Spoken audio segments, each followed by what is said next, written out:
Breaking news last वाक़ियो Bharat पारां पाणी छॾण सबबि सियालकोट ऐं वज़ीराबाद में ॿोॾि वारी सूरत हाल थी वई आहे, जिते पाक फ़ौज इमदादी कार्रवाइयुनि में मसरूफ़ आहे।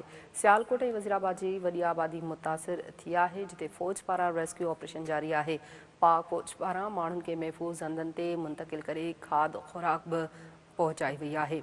अहम ख़बर ॾियूं पिया, अपडेट कंदा हलूं त भारत पारां पाणी छॾण सबबि सियालकोट ऐं वज़ीराबाद में ॿोॾि वारी सूरत हाल थी वई आहे, जिते पाक फ़ौज इमदादी कार्रवाइयुनि में मसरूफ़ आहे। सियालकोट ऐं वज़ीराबाद जी वॾी आबादी मुतासिर थी आहे, जिते फ़ौज पारां रेस्क्यू ऑपरेशन जारी आहे। पाक फ़ौज पारां माण्हुनि खे महफ़ूज़ हंधनि ॾांहुं मुंतक़िल करे खाद ख़ुराक बि पहुचाई पई वञे। अहम ख़बर ॾियूं पिया, अपडेट कंदा हलूं त भारत पारां पाणी छॾण सबबि सियालकोट ऐं वज़ीराबाद में ॿोॾि वारी सूरत हाल पैदा थी वई आहे, जिते पाक फ़ौज पारां इमदादी कार्रवाइयूं जारी आहिनि।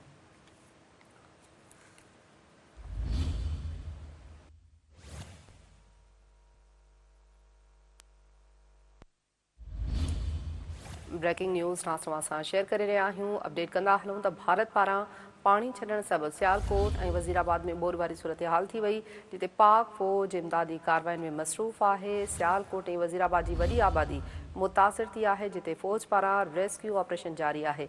पाक फ़ौज पारां माण्हुनि खे महफ़ूज़ हंधनि ते मुंतक़िल करे खाद ख़ुराक बि पहुचाई वई आहे।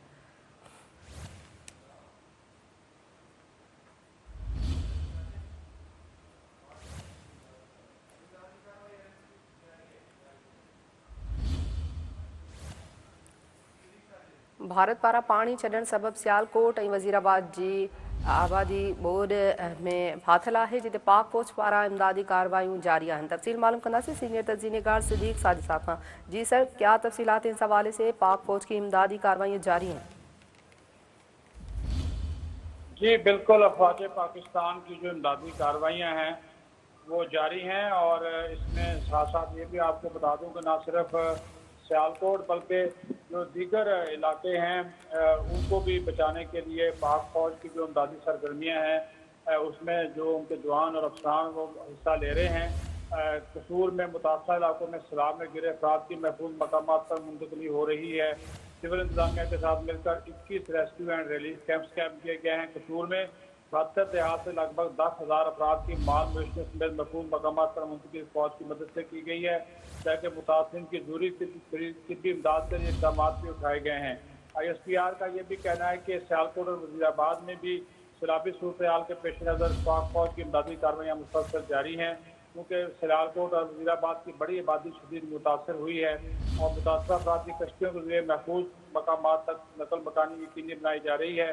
पाक फौज के जो जवान हैं मुतासरीन सैलाब, जिसमें बुजुर्ग खवातीन बच्चे शामिल हैं, उनको रेस्क्यू करने के साथ साथ इमदादी शाह भी पहुँचा रहे हैं।